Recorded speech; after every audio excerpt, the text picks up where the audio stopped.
में एक पोस्ट आती है जिसमें लिखा हुआ था कि अम्बेडकर महान है, चलो भावनाओं से ऊपर उठकर इतिहास और डॉक्टर बाबा साहब अम्बेडकर जी के खुद के शब्दों को टटोलते हैं।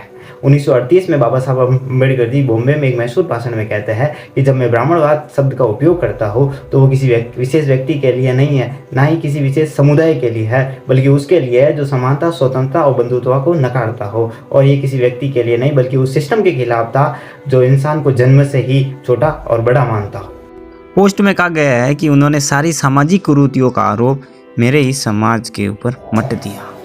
बाबा साहब एनिलिजन ऑफ कास्ट में किसी एक व्यक्ति को दोष नहीं देते हैं, बल्कि धार्मिक व्यवस्था और उन ग्रंथों का विश्लेषण करते हैं जिन्होंने जातिवाद का बढ़ावा दिया। एक समाज सुधारक का काम होता है आईना दिखाना, और आईना कभी गलत चेहरा नहीं दिखाता है बल्कि उस चेहरे पे लगी हुई धूल को दिखाता है।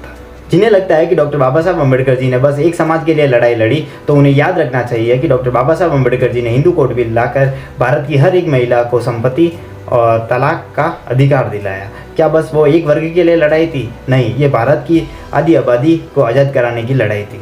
पोस्ट में बलिदान की बात हो रही है तो भारत के इतिहास में हर समाज ने बलिदान दिया है, और बाबा साहब ने किसी भी बलिदान को छोटा नहीं बताया है, बल्कि उन्होंने तो कहा था कि जिस देश के लिए सब बलिदान दे रहे हैं तो उनको बराबरी का सम्मान भी। क्या एक सैनिक को युद्ध के बाद घर आकर अछूत कहलाना मंजूर होगा?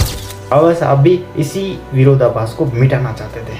बाबा साहब अम्बेडकर जी को किसी एक समाज के विरुद्ध खड़ा करना उनके कद को छोटा करना है। वो आधुनिक भारत के निर्माता थे। उन्होंने एक ऐसी किताब लिखी थी जिसमें एक राजा का बेटा और एक गरीब का बेटा एक ही कतार में खड़े होकर वोट देते। महानता नफरत फैलाने में नहीं, महानता व्यवस्था सुधारने में होती है। अगली बार अगर आप उनको ब्राह्मण विरोधी कहे तो उनकी लिखी हुई किताब हु वर द शूद्र और एनिलिजन ऑफ कास्ट जरूर पढ़ना।